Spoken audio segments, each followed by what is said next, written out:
देखिए, जो पहला आपने नितिन गडकरी जी वाली बात कही, वो कहीं है नहीं, कहीं न्यूज़ में कहीं।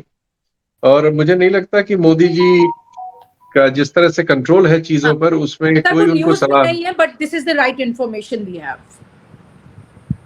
आई have doubts because Modi ji ने जिस तरह की पार्टी और जिस तरह का स्ट्रक्चर अब बना लिया है, उनके आस-पास कोई सलाह देने की हिम्मत नहीं कर सकता। वो ऐसा मौका नहीं दे रहे हैं किसी को।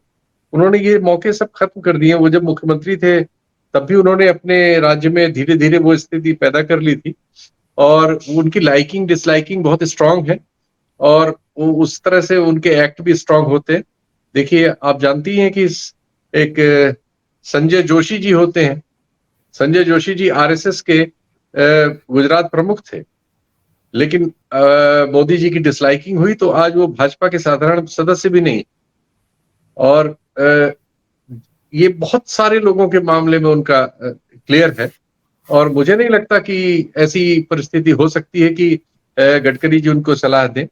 गडकरी जी का एक दूसरा बयान जरूर आया था, उसकी भी सफाई उनकी ओर से आ गई है न्यूज़ 18 के प्रोग्राम में। बताएं बताएं, कुछ कह रही विनीता, आप हाँ बताएं। सर, मैं सिर्फ ये ऐड ऑन करना चाह रही थी कि गडकरी जो हैं वो भी अपनी आदत से नहीं जाते, क्योंकि उनको बहुत क्लियरली बोलने की आदत है, और वो बेबाक होकर के अपना मंत्रालय का काम भी करते रहे हैं और अपनी राय मशवरे भी देते रहे हैं, और उनके बयान और स्टेटमेंट्स भी जिस तरह से मीडिया में वायरल होते रहे हैं।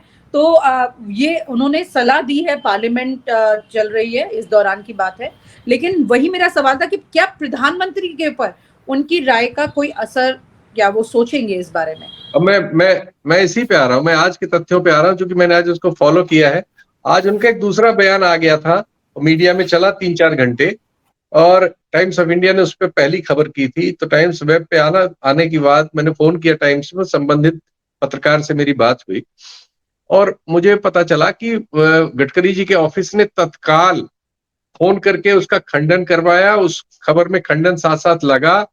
न्यूज़ 18 के प्रोग्राम में अभी 3 घंटे पहले गडकरी जी ने फिर उसकी सफाई दी।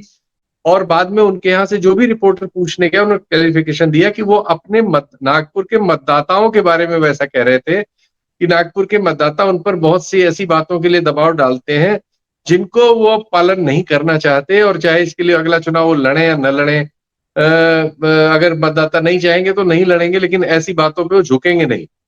उन्होंने कहा ये बात थी उनकी, लेकिन मीडिया ने उसको गलत इंटरप्रेट कर दिया और दूसरी तरह से पेश कर दिया।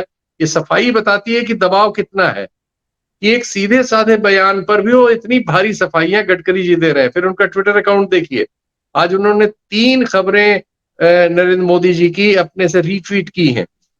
बनारस के एक मामले पे एक बयान दिया है कि हम 700 करोड़ का ये इन्वेस्टमेंट कर रहे हैं। बनारस में एक रैपिड रेल वेल कुछ बन रही है ओवर किस्म की, उसके बारे में उनका बयान है। तो आप देखिए, बहुत सारा क्लैरिफिकेशन उनकी ओर से आता हुआ नजर आ रहा है। जो आप कह रही हैं, मुझे लग नहीं रहा कि अब कोई हिम्मत कहीं किसी में बची है। मोदी जी ने वो सारी चीजें समेट दी हैं। अब आते हैं सुप्रीम कोर्ट की बात पे। सुप्रीम कोर्ट में जस्टिस जोसेफ ने इस पे संज्ञान लिया है, क्योंकि जस्टिस जोसेफ ही उस टीम के हेड थे, मतलब उस जजेस के पैनल के हेड थे जिसने ये हेट न्यूज पर एक ऑर्डर किया है। सुप्रीम कोर्ट का एक ऑर्डर है कि हर प्रदेश के जो पुलिस के मुख्य अधिकारी हैं, ये उनको उन पे आयद है कि वो हेट स्पीच पर सुओ मोटो केसेस दर्ज करें और एक्शन लें और हेट स्पीच को रोकें। आज उन्होंने बहुत कड़ी बात की है जब वो एक सुनवाई कर रहे थे महाराष्ट्र के एक मामले की, और महाराष्ट्र सरकार उनके सामने थी हेट स्पीच के एक मामले पर। उन्होंने सरकार को इम्पोर्टेंट कहा है अंग्रेजी में, और उन्होंने कहा है कि राज्य को धर्म से अलग रहना चाहिए, धार्मिक मामलों में राज्य को नहीं पढ़ना चाहिए। ये दो बातें बहुत कड़ी उन्होंने आज कही हैं।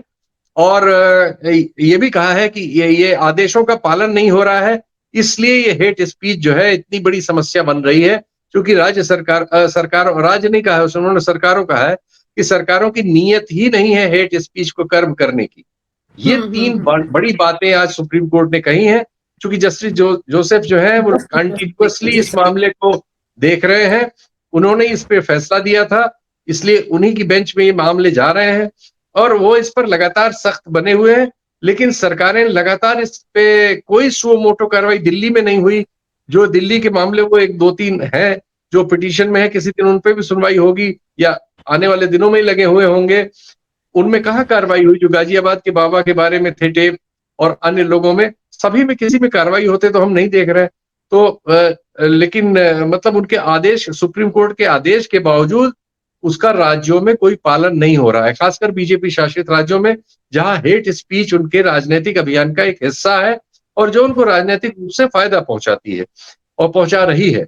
अभी हम देख रहे हैं महाराष्ट्र में खासकर, और कर्नाटक में चुनाव घोषित ही हो गए हैं और वहां कोशिश की जा रही है कि सांप्रदायिक ध्रुवीकरण काफी बढ़ जाए। बहुत सी ऐसी घटनाएं हुई हैं।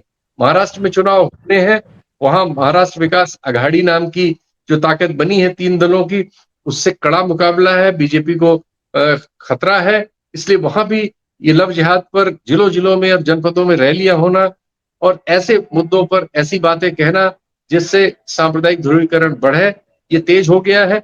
इसीलिए उससे संबंधित मामले पर आज सुप्रीम कोर्ट में सुनवाई के दौरान ये सख्त बातें आई, ये मेरे सामने।